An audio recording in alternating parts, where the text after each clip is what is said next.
Flash news कार्यक्रम में आपका स्वागत है। आइए शुरुआत करते हैं हेडलाइंस के साथ।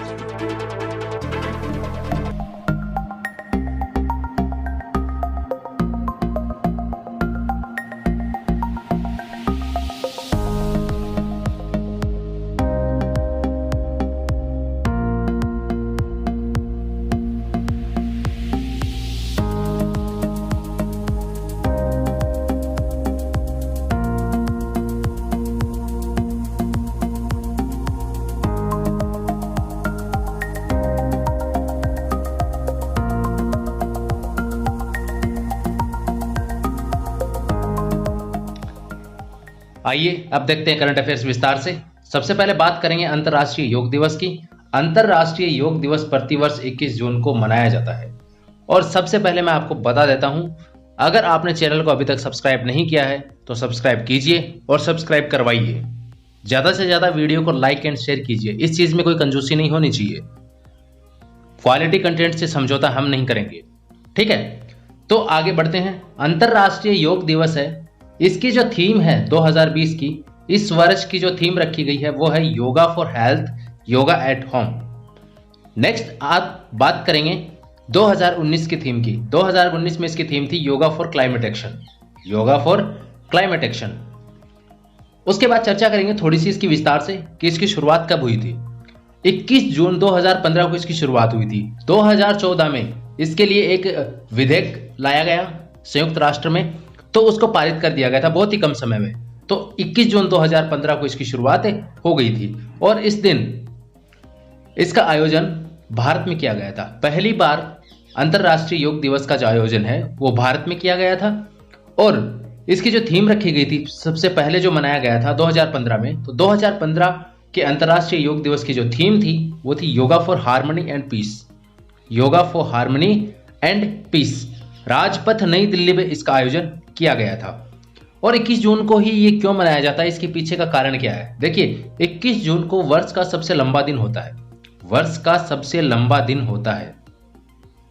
और इंसान की दीर्घायु यानी उसकी आयु कैसे लंबी की जाए इसके बारे में सोचा गया।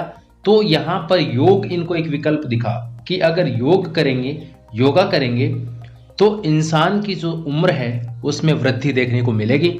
तो यहां पर वर्ष का जो सबसे लंबा दिन है वही अंतर्राष्ट्रीय योग दिवस के लिए रखा गया। और एक और दिवस 21 जून को मनाया जाता है विश्व संगीत दिवस, विश्व संगीत दिवस।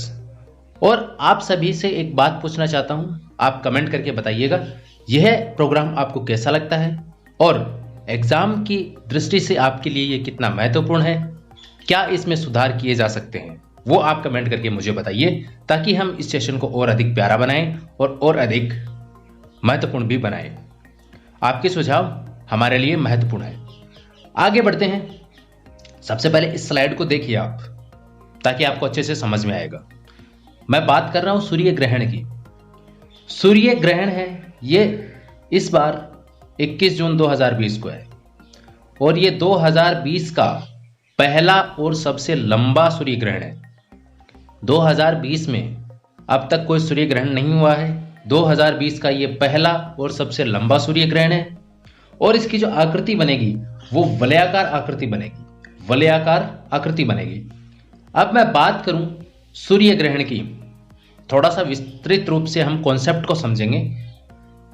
सूर्य ग्रहण है वो कब होता है? सूर्य ग्रहण हमेशा अमावस्या को ही होता है, अमावस्या को ही होगा, ठीक है।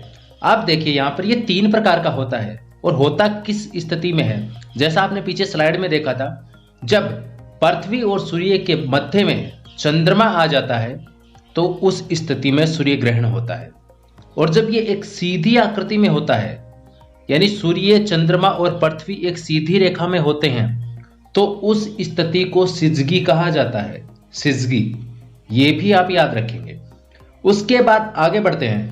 ये 3 प्रकार के होते हैं, सूर्य ग्रहण 3 प्रकार के होते हैं। पूर्ण सूर्य ग्रहण, पूर्ण सूर्य ग्रहण का मतलब होता है जब चंद्रमा पूरी तरह से सूर्य की जो डिस्क होती है उसको ढक लेता है, यानी सूर्य को पूरी तरह से ढक ले तो पूर्ण सूर्य ग्रहण होता है।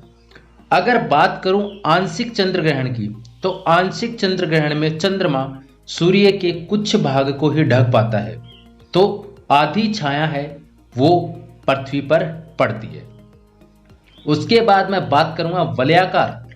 वलयाकार कब होता है? देखिए, वलयाकार जब होता है तो उस स्थिति में चंद्रमा सूर्य के मध्य भाग को ढक लेता है और एक छल्ले जैसी आकृति बनती है, वलय जैसी, जिसको फायर ऑफ रिंग्स कहा जाता है। फायर ऑफ रिंग्स यानी सूर्य की जो चारों ओर की है, चारों ओर जो डिस्क है सूर्य की, उसका जो बाहरी किनारा है, चारों ओर से वो किनारा दिखेगा, लेकिन मध्य का जो सूर्य है वो उसकी परछाई केवल पृथ्वी पर पड़ेगी, यानी उसको ढक लेगा चंद्रमा। तो आज वाला जो सूर्य ग्रहण है वो वलयाकार आकृति का है और इसे फायर ऑफ रिंग्स कहा जाता है। बिकॉज जिस प्रकार से एक रिंग होती है, तो रिंग हम जब अंगुली में पहनते हैं तो उसमें क्या होता है, बीच में वो कुछ नहीं होता है, बीच में खाली होती है और वो चारों ओर से एक वलय बनाती है। तो उसी प्रकार की वलय आज आपको देखने को मिलेगी। सूर्य की जो डिस्क है उसके चारों ओर के किनारे हैं वो चमकेंगे, लेकिन बीच से सूर्य आपको दिखाई नहीं देगा, वो चंद्रमा द्वारा ढक लिया जाएगा।